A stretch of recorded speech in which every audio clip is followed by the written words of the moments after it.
Ce soir, nous recevons une consoeur qui a réalisé ce qui apparaît comme un exploit journalistique en devenant la première journaliste étrangère à accéder à la zone de conflit de l'Azawad dans le nord du Mali. Son documentaire intitulé Mali, la résistance contre Wagner est disponible sur la plateforme de Arte. Anne-Fleur Lespio, bonsoir et merci d'être avec nous. Bonsoir. Alors votre documentaire nous offre un éclairage saisissant sur ce qui se déroule dans cette partie du nord Mali. Avant d'en parler, je vous propose qu'on nous regarde ensemble un extrait. Tu fais quoi avec ce trophée? Je le nettoie et je me familiarise avec lui. Tu fais le malin avec ton arme de Wagner, mais regarde la mienne. Elle vient directement de Russie. Oui, mais si l'ennemi nous surprend, je serai le premier à réagir car mon arme est plus moderne. Je l'ai récupérée à côté d'un cadavre de Wagner. Depuis ce jour, elle ne me quitte plus.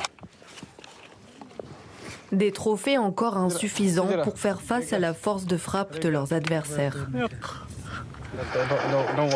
Pourtant, fin juillet 2023, les combattants du FLA affrontent l'armée malienne et Wagner à Tinzaouaten, à la frontière algérienne. 2 fois moins nombreux et sous-équipés, ils remportent leur première victoire d'envergure après 3 jours de combat. Même l'armée ukrainienne n'a pas tué 84 Wagner en une seule fois. Les médias du monde entier ont parlé de leur défaite. C'est ça qui nous a donné le courage de continuer à les combattre. Voilà pour cet extrait. Anne-Fleur Lespio, vous êtes donc la première journaliste étrangère à avoir parcouru cette bande désertique entre la Mauritanie, le Mali et l'Algérie. Qu'est-ce qui vous a poussé à vous intéresser à ce conflit ? Ce qui m'a poussé à m'intéresser à ce conflit, c'est déjà que j'ai vécu et j'ai travaillé en tant que correspondante au Mali entre 2019 et 2022.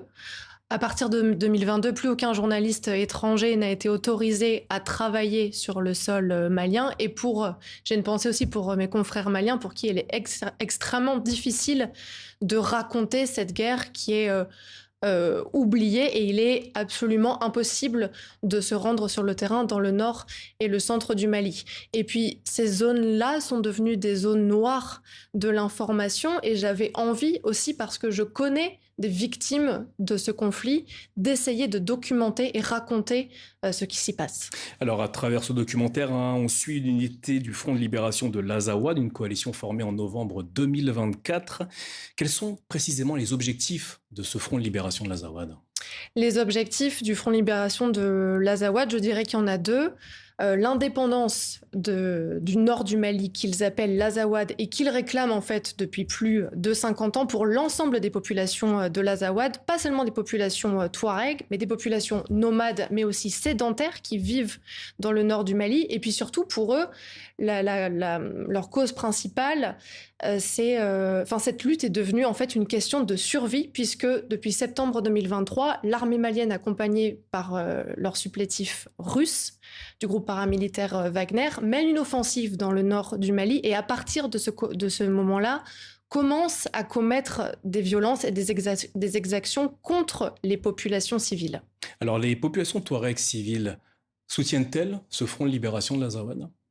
Les populations touareg civiles, une fois de plus, dans l'Azawad, il n'y a pas que des Touaregs, il y a plein d'autres communautés. Elles ne soutiennent pas toutes le Front de libération de l'Azawad. Il y en a qui soutiennent la junte à Bamako, qui soutiennent aussi les groupes armés djihadistes qui contrôlent aujourd'hui les 2 tiers du territoire malien, à savoir Al-Qaïda et l'État islamique.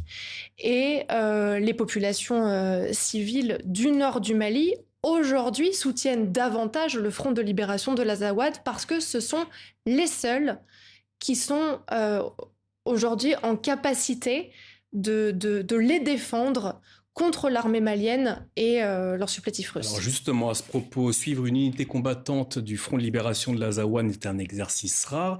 Comment êtes-vous parvenu à recouper tous les éléments, notamment en ce qui concerne le pouvoir malien et ce Front de libération de l'Azawad, en ce qui concerne notamment les exactions du groupe paramilitaire russe Wagner ? C'est un travail qui est très difficile, mais aujourd'hui, on est en capacité de documenter ce qui se passe dans le nord du Mali, parce que déjà, l'armée malienne communique quotidiennement sur les opérations de lutte antiterroristes, enfin, qu'ils appellent antiterroristes. Donc on a des bilans quotidiens. Le Front de libération de l'Azawad émet des bilans aussi. Il y a un collectif composé majoritairement de civils, d'anciens élus et de communautés qui sont originaires du nord et du centre du Mali, qui font l'effort et qui ont le courage de documenter, de photographier, d'envoyer des vidéos de ce qui se passe aujourd'hui dans le nord et le centre du Mali. Donc c'est grâce à tout ce réseau en fait d'informations qui s'est tissé depuis septembre 2023 que j'ai réussi à recouper un maximum d'informations.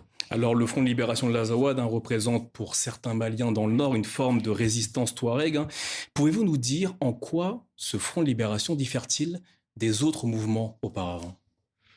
Le Front de libération de l'Azawad ne diffère pas tant des autres mouvements, mais il faut savoir qu'entre 2015 et 2024, les groupes armés indépendantistes étaient tenus par un accord de paix avec les autorités à Bamako. En janvier 2024, la junte à Bamako décide de mettre fin à cet accord de paix. Et ce qui se passe à ce moment-là, c'est que tous les groupes armés indépendantistes sont qualifiés de terroristes par Bamako. Donc ils sont tous mis dans le même sac aujourd'hui et pour survivre, ils n'ont pas d'autre choix que de s'allier, de mener un combat ensemble, notamment parce qu'ils font face à un ennemi qui, comparé à avant, il faut savoir que l'armée malienne était beaucoup moins combative, beaucoup moins bien équipée, beaucoup moins bien armée. Et depuis l'arrivée en 2022 du groupe paramilitaire russe Wagner, la junte à Bamako a reçu beaucoup d'équipements militaires de la part de la Russie, est armée également par la Turquie, qui lui fournit des drones Bayraktar. Donc pour faire face à la force de frappe de leurs ennemis, ils n'ont pas d'autre choix que de combattre ensemble parce qu'ils savent que c'est une guerre qui va s'inscrire dans la durée. Et justement, en parlant de ça, le remplacement de Wagner par Africa Corp a été annoncé il y a quelques jours. S'agit-il d'un changement fondamental sur le terrain et dans cette guerre ou est-ce juste un aspect cosmétique ?